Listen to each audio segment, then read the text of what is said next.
We have been always eating meat and drinking milk. It's been since our ancient times. So my question to you is our is animal liberation or a vegan movement consistent with the ancient times of our land? There are a few myths that need to be dispelled.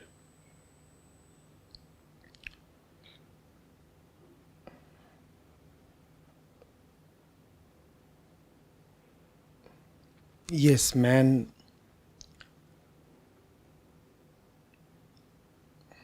has had the inclination and the capacity to eat meat since a very, very long time. But even when man was in the jungle, he was primarily a herbivore. And this is borne out by scientific analysis of the fossils being dug out and many other kinds of equally rigorous scientific evidences. It is obvious that for the inhabitant of the jungle, the hunter-gatherer, it is far easier to pluck a fruit than to chase and catch an animal and then kill it and then eat it. So it is a myth that our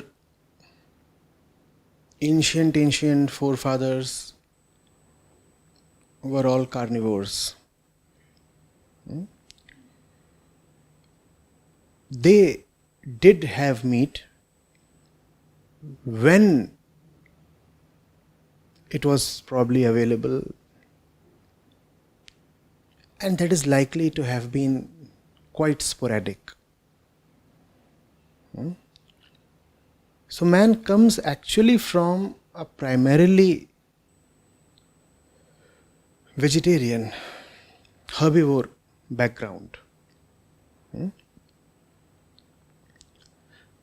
The argument that man has always been a meat eater needs to be studied and refuted.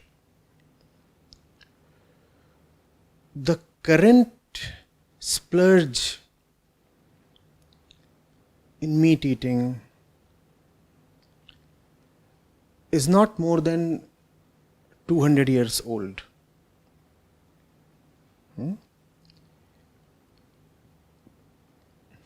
It came along with industrialization and the popularization of thought that it is meat alone that can provide for protein or calcium or many other important nutrients to the body. It was obviously a highly unscientific belief, but it got popularized.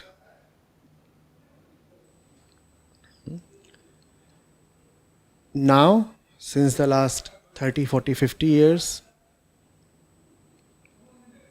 as we are progressing, there is tons of scientific data to conclusively prove that not only are we not historically prolific meat eaters, but also that meat eating or milk consumption has a highly deleterious effect on the human body. But then this data is now fighting against a huge mountain of habit and vested financial interests. You know of the size of the global meat industry, you know of the size of animal agriculture.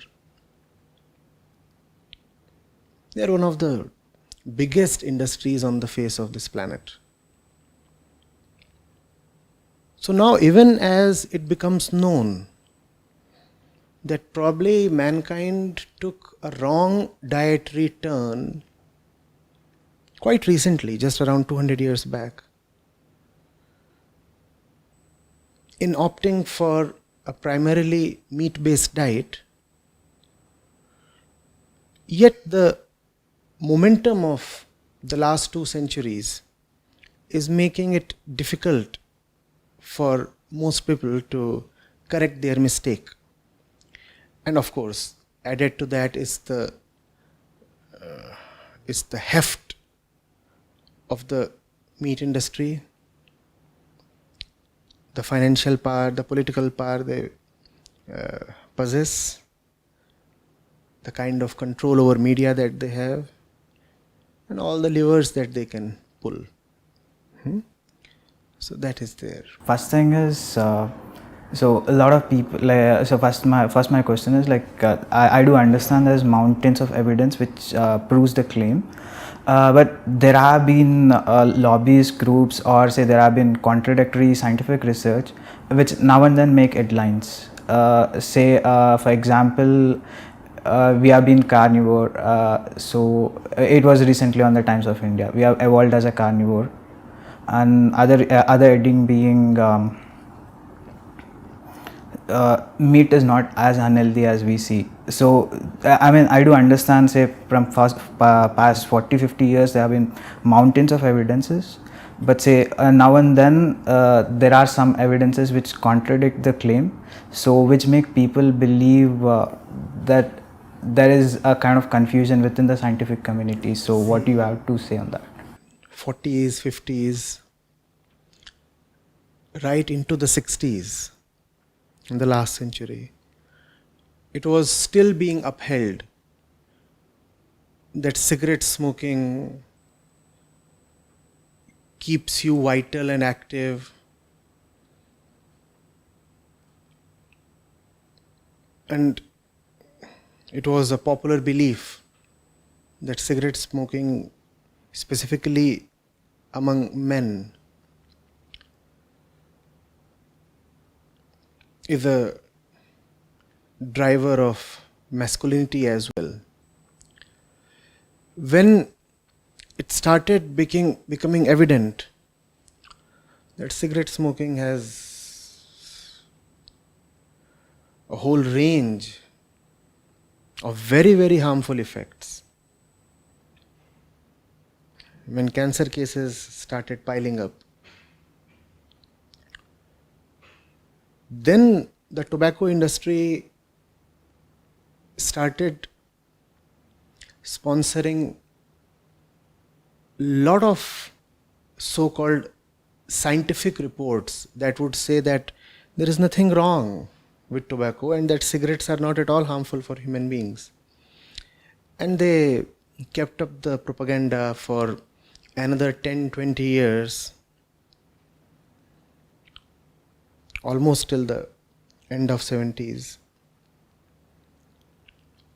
They kept trying it till it became ridiculously impossible for them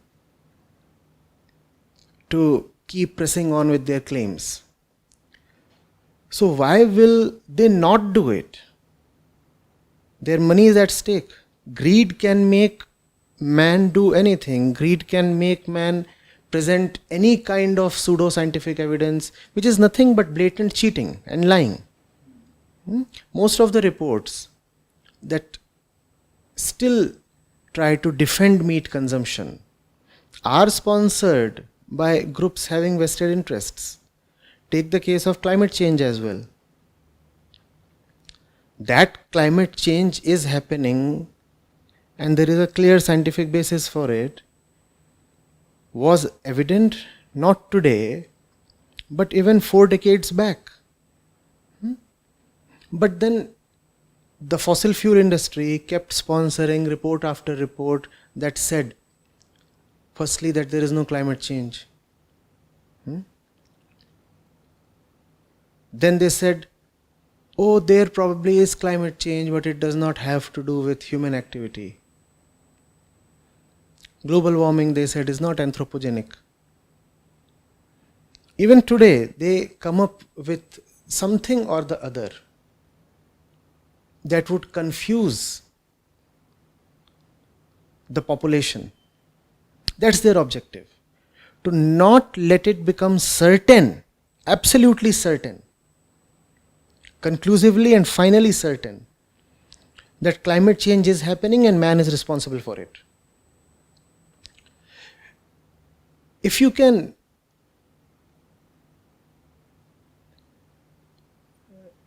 instill some doubt in the mind of the compulsive cigarette smoker regarding whether or not cigarettes are harmful, you have given him a lease of fresh hope. He will say, it is not yet quite proven that cigarettes are harmful. So I feel licensed and entitled to continue with my cigarettes till a final proof is established. That's the little ray of hope that the addicted and the greedy mind needs. The issue has to be closed, sealed and stamped. It is final that meat eating is stupid from all kinds of reasons. And they will not let that final conclusion arrive soon. It will arrive, just as it arrived in the case of cigarette smoking, just as it finally had to be accepted by the tobacco industry that cigarette smoking is highly injurious. Today you see on cigarette packs, not only is there a warning, but there is a gruesome warning. There is that terrible face, cancer struck.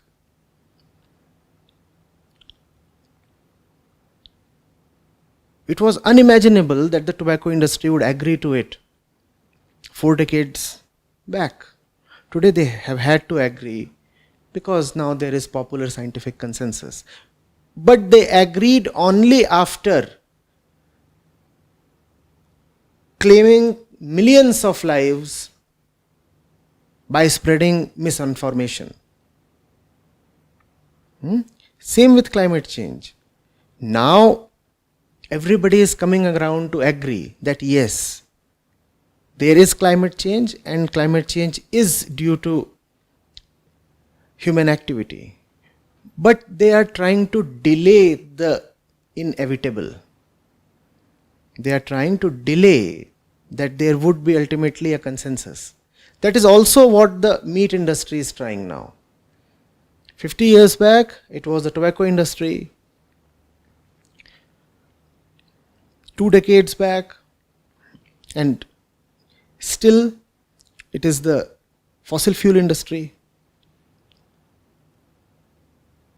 And we have the meat industry, which will continue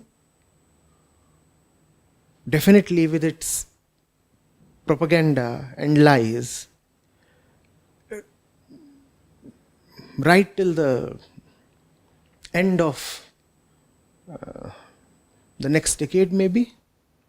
They will evidently have to agree and submit. But then by that time they would have caused just too much and probably irreversible damage. The thing is to speeden the process. The thing is to bring it more swiftly and more deeply into the popular consciousness that what meat eating really is. Guruji, moving to next question. So my next question is on dairy.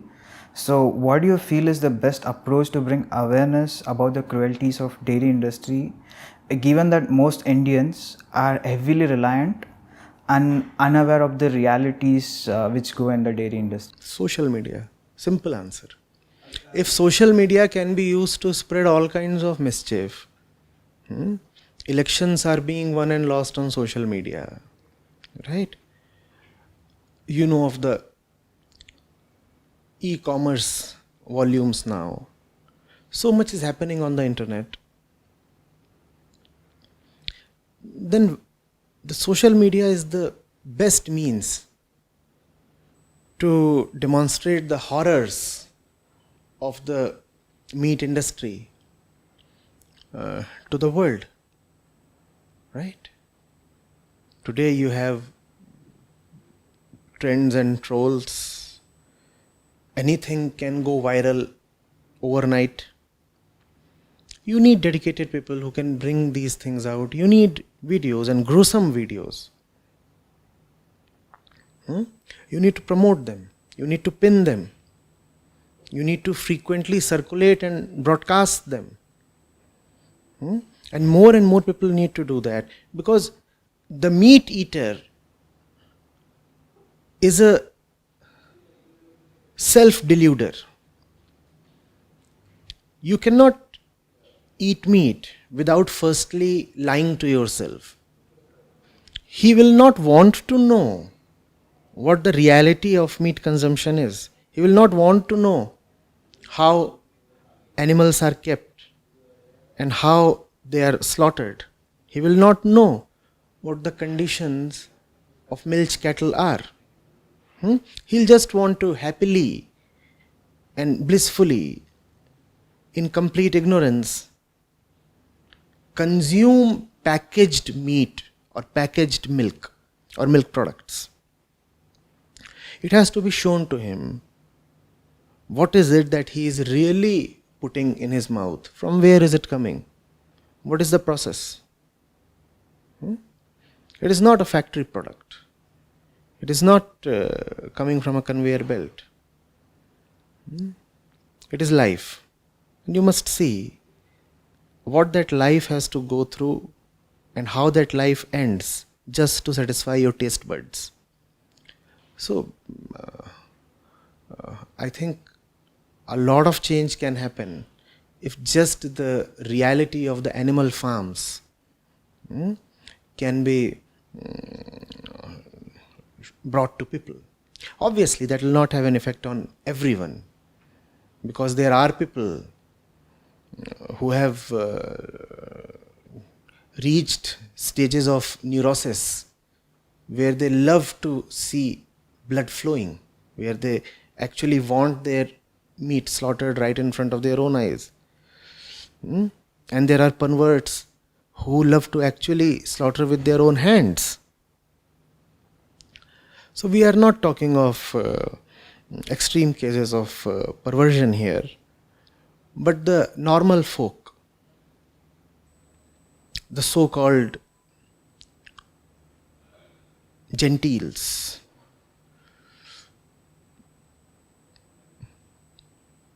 kids,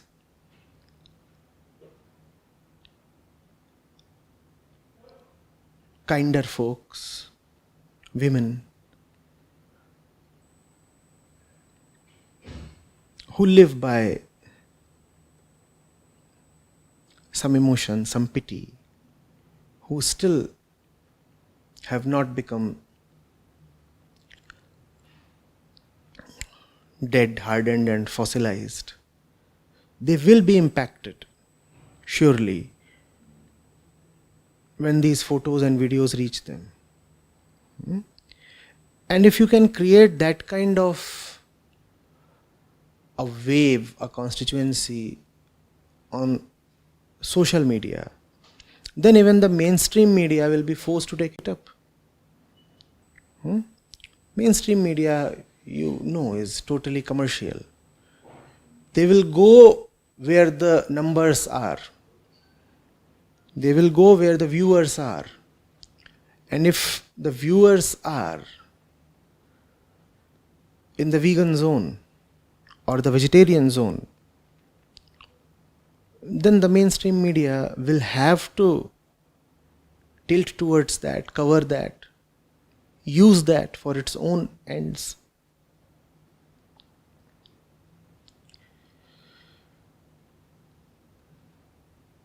And you need to go to schools. They are the consumers of the future. And they are the ones who are not yet fully conditioned. They are the ones you can talk to. I think any vegan movement must make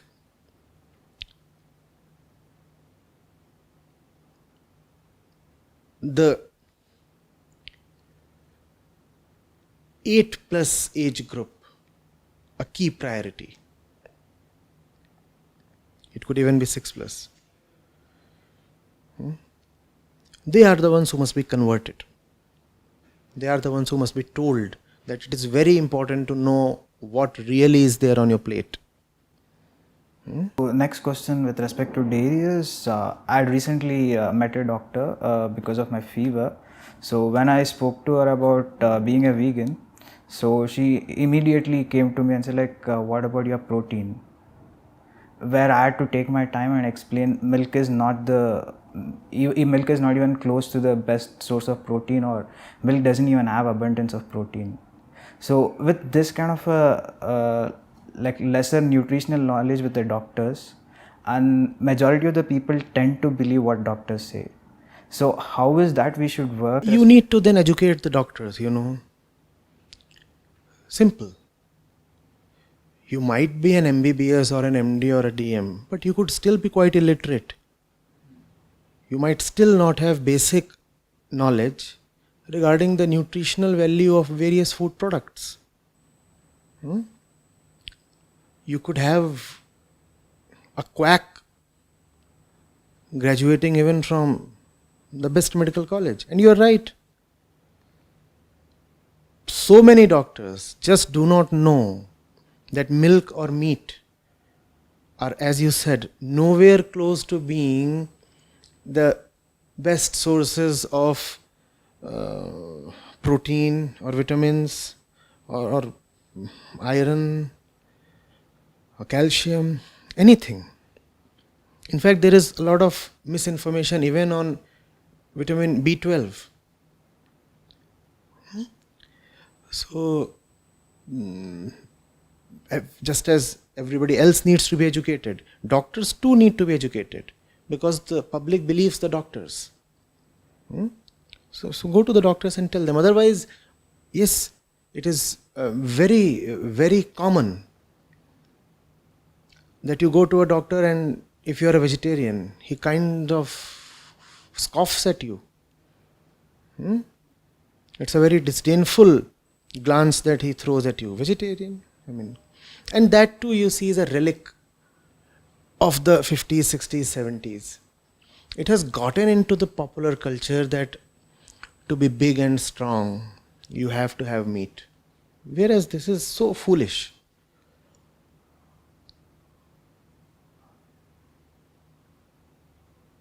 Have you never looked at an elephant? When you say that to be big and strong, you need to have meat, then surely you have never ever seen what an elephant looks like. Neither have you seen a horse, not a rhinoceros, not a gorilla or a chimpanzee. If you believe that meat eaters are all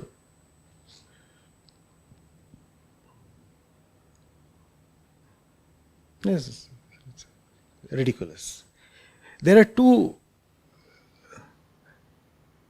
categories of professionals who are adept at turning even the staunchest non-meat eater to a meat eater. One, the ill-read doctors. Two, the totally illiterate fitness instructors. Young people like to have some mass on their body, or they might just want to keep basic fitness. The moment they show up at a gym, and if they go to a trainer and seek advice, first thing what trainer would ask is, what is it that you eat? And, oh, you're not having chicken? How will you build mass without chicken? Which is such a fallacy, such a fallacy. And it is not coming so much out of ill intention, but out of the fact that the fellow is ill-read. He simply does not know the facts. So he needs to be educated. So target that constituency as well. Tell them that there is no need to turn the entire gym into a club of carnivores. There is no need. My next question about milk is, so in recent past there's a huge popularity in A2 milk. So it's just a milk which lacks beta casein protein, or in other words, it can be the milk from a pure cow without any genetic modification. So in a more Indian term, it is the milk of a desi cow. So there have been a lot of forefront spiritual leaders who have been promoting this. So I just wanted to know your take on what A2 milk is all about and why it is same as the other milk. You are asking me that the milk of the desi cow, the desi guy, that is being promoted a lot in the religious circles and even in the downtown cultural circles. You are talking specifically about India? Specific to India. About India. Okay. It's quite funny actually, you see.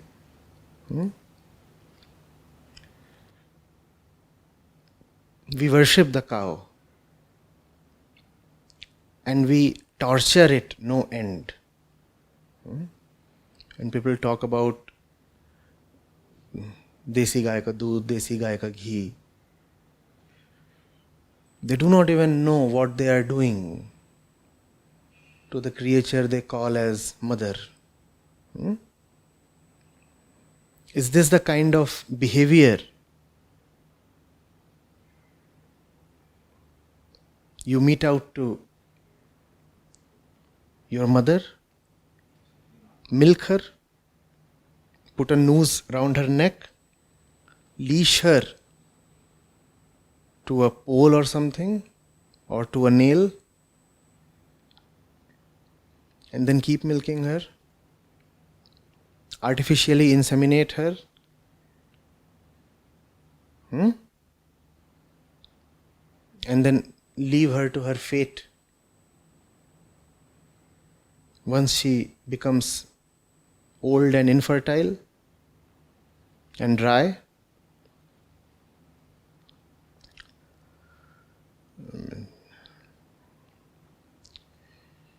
In the name of worshipping the cow, we have done great injustice to the cow.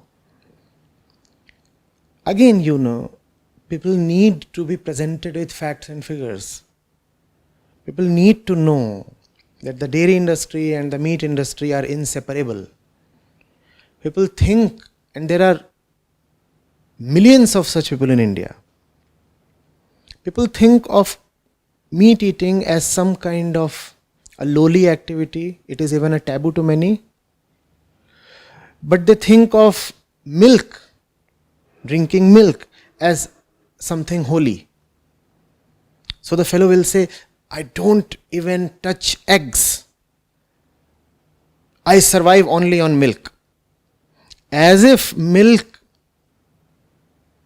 is any less cruel a product than eggs or meat.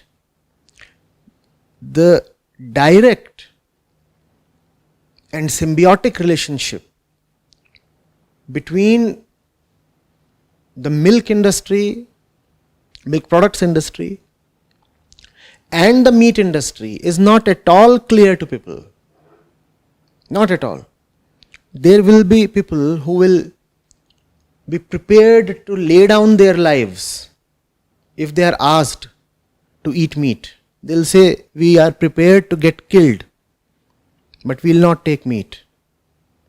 I respect that sentiment. But these are the very same people who have no scruples, no qualms about gulping down liters after liters of milk and lassi and kheer and ghee and paneer and cheese. I'm not blaming them. I'm just saying they are not informed. They do not know where all the meat comes from. They do not even know that India is a big exporter, close to being the largest exporter of meat. Where is that meat coming from? People do not bother to know what happens to the cow once it stops yielding milk.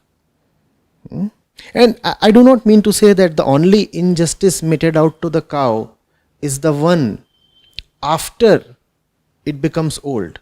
Even when the cow is young, people need to go and check out what her life cycle is like. And for the sake of somebody who can't survive without cattle milk.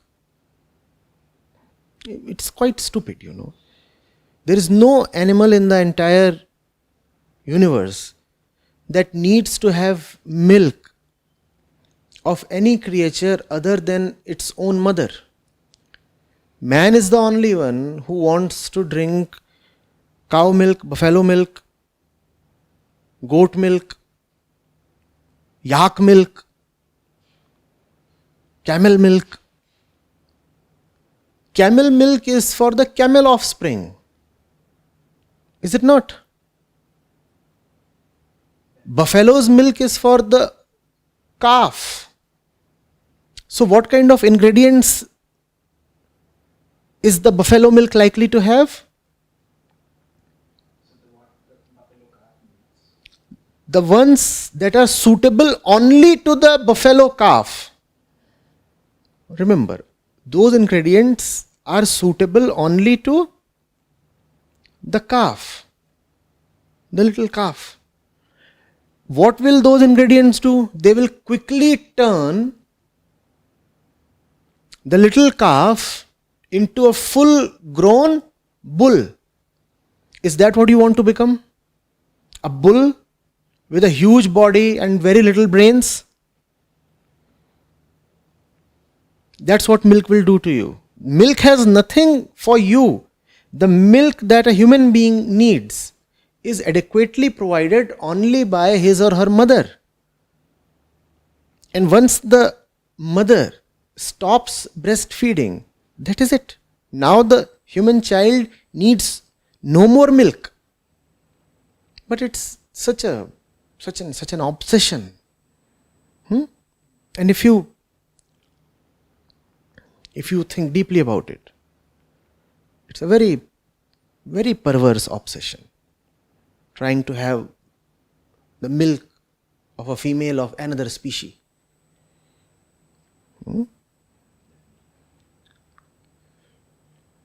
There is nothing holy at all about selectively using only the milk of the desi cow. Nothing at all. It is as bad as going for any other kind of milk, and going for any kind of milk is as bad as meat consumption. It has to be squarely understood. I know what I'm saying would shock many, even offend many, but it's all right. Facts need to be demonstrated. Somebody needs to speak things out. So my next question so there are a lot of religious people when we meet them during outreaches. So irrespective of the religion, actually, so few people say us, God has put animals here to eat. So few people say, like say, a few people say, it's been written all over our holy books. Our Lord used to consume milk himself. So this kind of questions are another quite common among the religious crowd. So which I do feel is irrelevant at this particular time, but still it is being well written and well established as per their understanding in the respective religious books. So what is your take, and why should we not quote everything from such religious books in this particular era? No, all this is not because of man's respect for religion. People who make such claims are inherently full of great disrespect for religion. They use religion just to pursue their own limited, petty, ugly self-interest, and they are vile enough to mask their self-interest with the holy name of religion. When you say that your prophets or avatars have been shown as consuming milk, then why do you selectively talk only of their milk consumption? The prophets, the gurus, the avatars have also been shown to be doing a lot of other things. Why don't you emulate them in totality then? Sri Krishna would lift the Govardhan Parbat on his little finger. Why don't you emulate that as well? But when it would come to that, then you would not talk. Sri Krishna was the one from whom the holy Bhagavad Gita comes. Do you have any relationship with the Bhagavad Gita? No. About the Bhagavad Gita, you would be silent. About milk consumption, you are very loud, very vociferous. You say, no, I want to drink milk. Those were things of his times.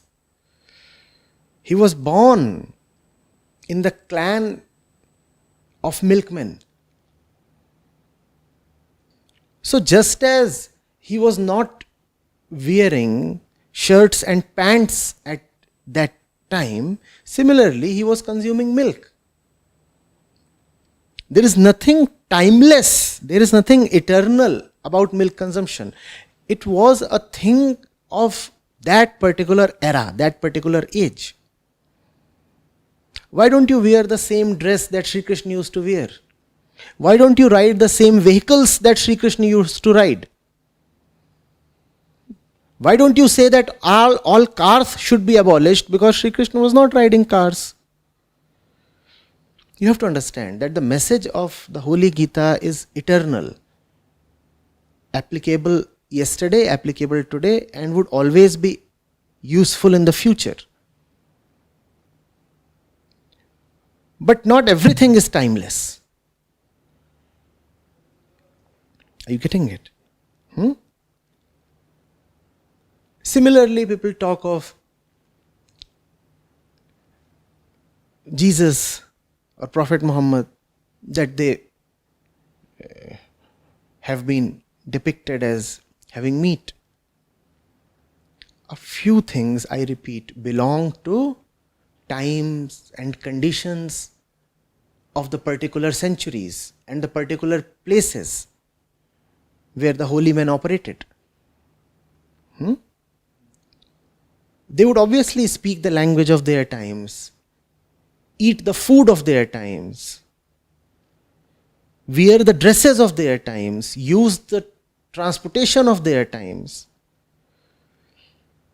These are not significant things. What is significant is their central message of understanding, realization, love and compassion. Instead of focusing on their central message of realization and compassion, we, for our own ugly self-interests, start using even the holiest of men to just give pleasure to ourselves. People will say, oh, but Jesus was a meat eater. Anything else that you remember about Jesus? But you remember this much, that he used to have meat. So that entitles me as well to have meat. And nothing else do you remember from his life, right? So don't you see that it is not out of respect for Jesus, but out of your unending greed and lack of self-control and total lack of love and compassion that you do what you do. And you are unnecessarily taking the name of the great and holy men. So, Guruji, it is factual whatever you said, but why does most of the spiritual and religious leaders shy away from spreading this message? If somebody doesn't want to speak the truth, then you know who that person is. Because if you are in the business of pandering to the masses, pleasing people, then you cannot afford to displease them, let alone offend them. A shopkeeper is surely not in the business of telling the truth. The shopkeeper's business is to sell his goods. And that's what most gurus of today are. They have to sell their goods. Many of them have online stores as well, actually, literally. So when that's what you want to do, how can you afford to antagonize a big chunk of population? And you would never do that if you are especially looking to target the Western audience as a guru. Because the Western world is all meat-eating world. Meat-eating, but full of dollars. Meat dollars. Meaty dollars. Very meaty dollars. And gurus love to fly abroad and collect those dollars. How will you tell the meaty dollar that meat is bad? So they will either keep mum on it or would even indirectly support it. Someone would say,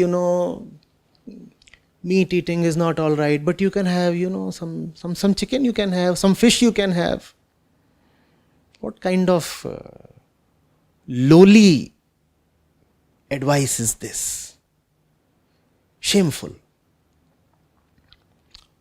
So many of them actually use milk in their religious practices. And not a little bit of milk, but very, very vulgar demonstration of consumption of thousands of liters of milk. So they'll take milk and put it in a pond and say this pond is all full of milk. Or they'll encourage even their followers to bring lakhs of liters of milk on some holy day and pour it over a deity, and they'll say, this is a great pious thing happening in front of your eyes. See, so much milk is being poured over the deity. These are not gurus at all. So the question itself is misplaced. When you say, why are gurus not talking of the meat industry, why are gurus not talking of... they cannot. Just as a politician cannot talk against the people. A politician can talk against another politician, correct? But can a politician talk against the electorate? He cannot do that. All politicians abuse each other. But does any of them ever raise a finger at the public? They cannot do that. Their entire business is based on pleasing people. So same with the gurus. So my next question is a lot of social justice movements in the past. So take example of our freedom struggle. So a lot of them involved a non-violent civil disobedience, say satyagraha. So should vegan movement should be following the footsteps of having more of a non-violent form of civil disobedience? What exactly do you mean by that? I want to know your personal take on what what civil disobedience. What do you mean by civil disobedience? What do you visualize? Civil disobedience is breaking a certain part of the law. Say, like a very simple example can be trespassing into a private property and exposing an animal being cruelly killed, or exposing the industry. I think it's your moral and spiritual responsibility to do that. And in the age of sting operations, I don't know how you can even call it illegal. And if it is illegal, have the resources, an entire battery of lawyers to defend you. Fine. So my next question is on climate change. So we all know that we have been in a terrible state of climate change, where we have been witnessing mass extinctions, high temperatures, floods, which are being very frequent. But to the core of it, animal agriculture industry is one of the main sources. Say, but the population which is dependent on this particular industry is a rural poor background. So if we have to convince them to switch to a more greener side, so how would we as a movement will be able to execute it? You are talking of the supply side. You are saying you want to convince the supply side to stop supplying when there still is a massive demand. You will not succeed. Action has to be taken firstly on the demand side and only then on the supply side. You see, a few things need to be understood.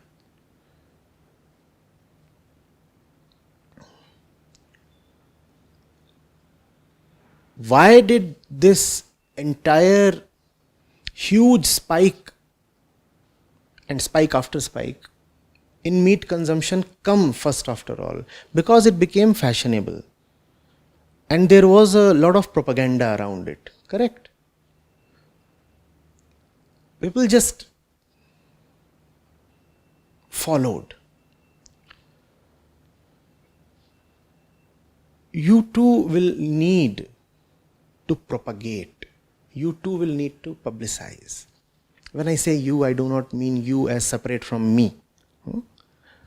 I am with you.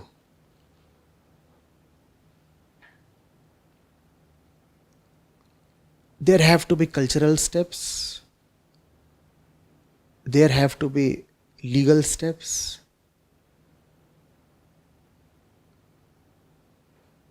There has to be action in the financial domain.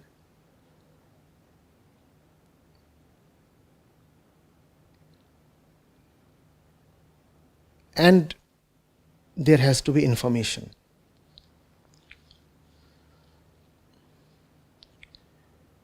The meat eater must not be able to hold a place of pride in popular culture.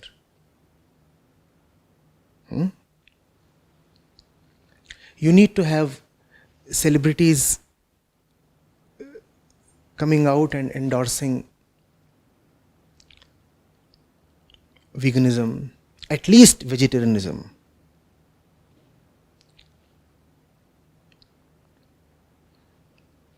You need to show the good guy in popular media, in the movies, as a vegan guy. It is very important. I'm talking of practical steps. You need to have songs. You need to penetrate the mind of the audience through popular culture.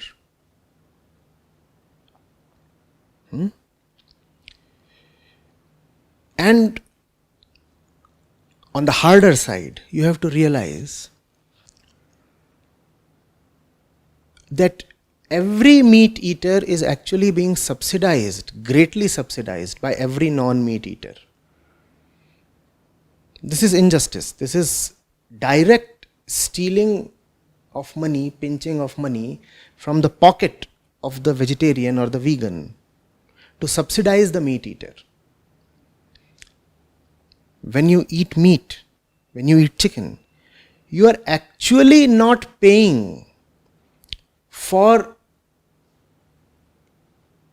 the environmental damage that your plate of meat has caused. You're not paying for the climate change. You're not paying for the biodiversity depletion. You're not paying for the loss of tropical jungles, green cover, nothing. None of that has been factored into the price of your tandoori chicken. But the cost is enormous. So somebody is bearing that cost. Who is bearing that cost? Whole population. Whole population, meaning just to help you have your chicken, everybody else is paying the price. So if you are paying rupees 200 or 300 for your plate of chicken, its actual price should be maybe 800 or 1000. And it is gross injustice that the thing is being offered to you as a subsidy. So there has to be taxation. There has to be clear, commensurate, just taxation. Two things I talked of: culture and fiscal measures. Then there has to be education. People have to know. People have to know what milk is. People have to know what meat is. People have to know the entire cycle. People talk so much about the right to information, and everybody is so curious these days. People want to gossip. People want to say, no, we want to know everything. First of all, don't you want to know what is going into your body? First of all, don't you want to know what is going into your body? So that has to be made known. Thirdly, it has to be made known that agriculture as such is not the absolutely holy profession it is made out to be. Very few people know that probably around 2/3 of all agriculture, rather 3/4 of all agriculture, is just to support meat eating. Now you'll wonder, what am I saying? You'll wonder, right? People think of farmers as some kind of pursuers of a most noble profession. They say, you should be a farmer. Especially in India. Everybody is talking about poor farmers and this and that. And everybody is talking of upholding farming. And I support that. Any person who is in need needs to be supported. But the field of farming, the entire industry of farming, the entire sector of agriculture, it has to be seen in perspective. We must know the facts. Truth has to be exposed.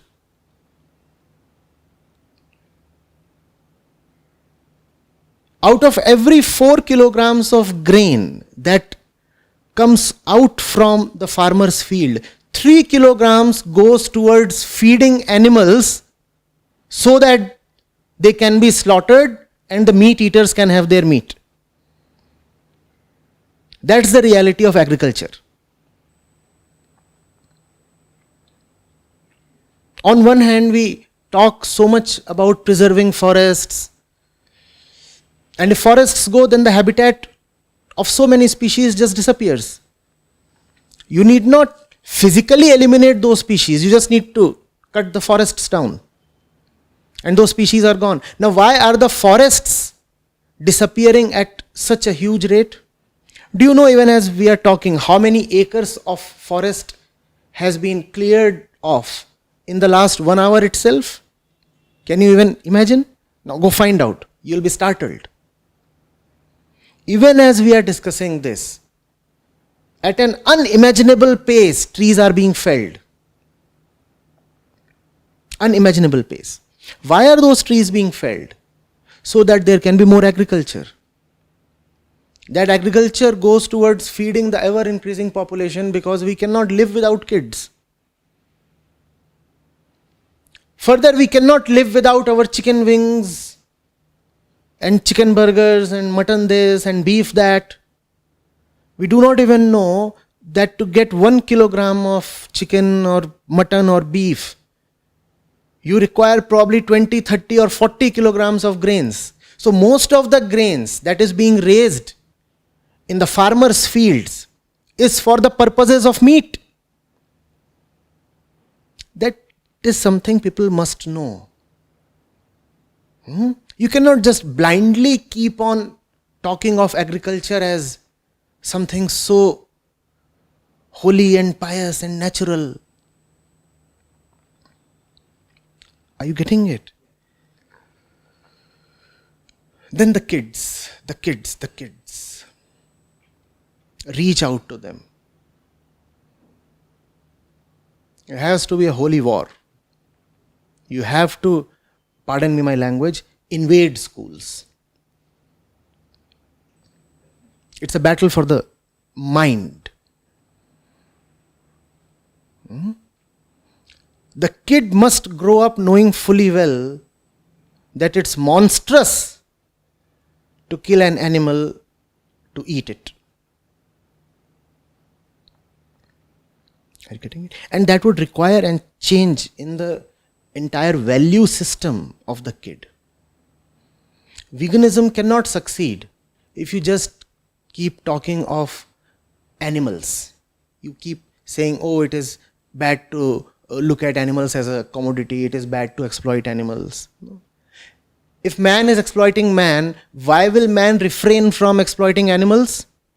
So veganism has to be holistic, comprehensive.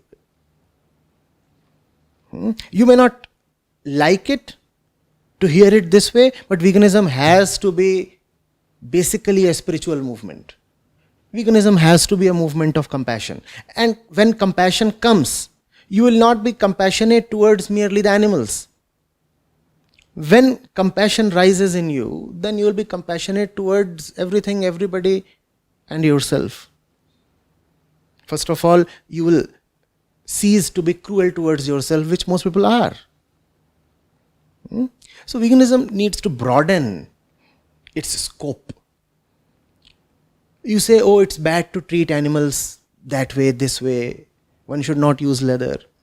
But what if somebody has been conditioned to draw pleasure from tormenting the other? And there are many such people.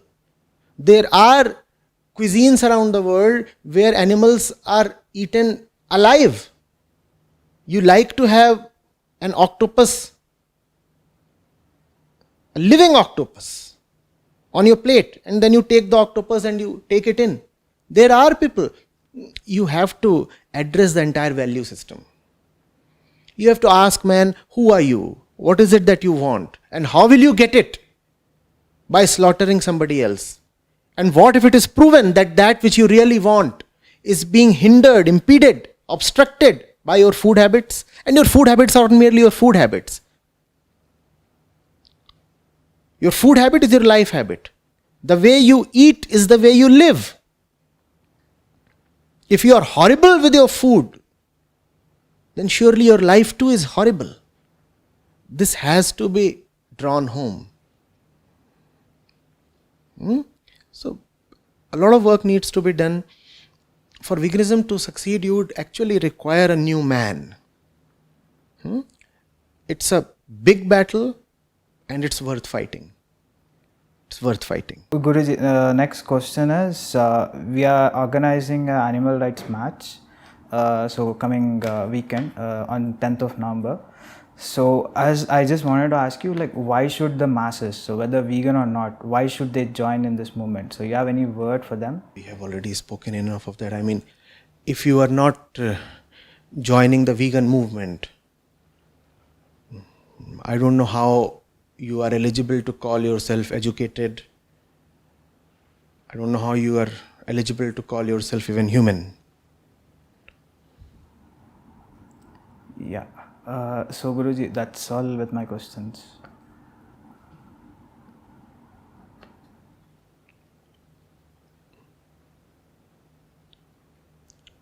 Street activism is wonderful.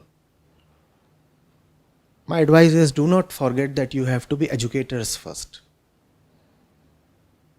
It is a battle for man's mind, not to capture it, but to cleanse it.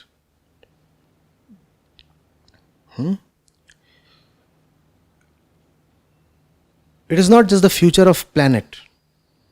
The future of entire mankind depends on the success of this vegan movement. If veganism fails, man is gone. But unfortunately, man will be the last to go. Before man goes, he would have put everything else in the graveyard or reduced everything else to ashes. Having presided over the entire demolition, having cremated everybody else, he will be the last to depart, and probably pretty soon so. So let's work.